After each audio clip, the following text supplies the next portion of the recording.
السلام علیکم ورحمت الله وبرکاته.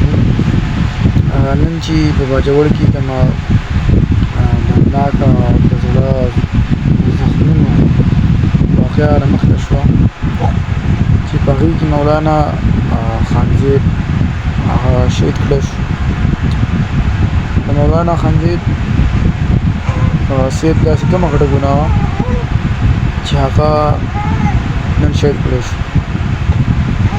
د هغې دغه یو اواز و، یوه چغه وه چې هغې د علاقې دپاره د باجوړ دپاره د امن چغه وانه، چونکې هغه چې د اسلام مولیان دي او که هغه د نېشنل پارټۍ مولیان دي، که هغه په خپل پارټۍ کې دي، خو مولیان محفوظ نه دي. اخر زمونږ د پښتنو داسې څه غلطیانې کوتاهیانې شوي دي چې د هغې نن موږ اینې پیش کوو.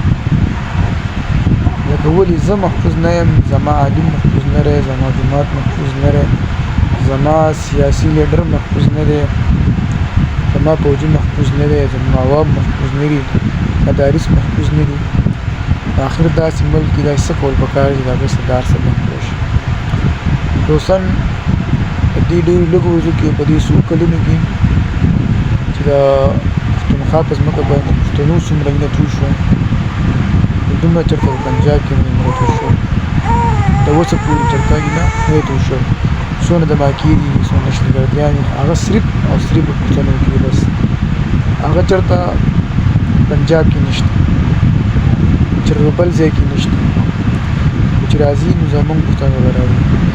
هغه موږ د مولانا خانزید صاحب په در کې برابر شریک کړو. الله تعالی دې د شهادت قبول او مقبول کړي، او الله تعالی دې قاتلان ځمکې لاندې کړي، الله دې تباه او برباد کړي.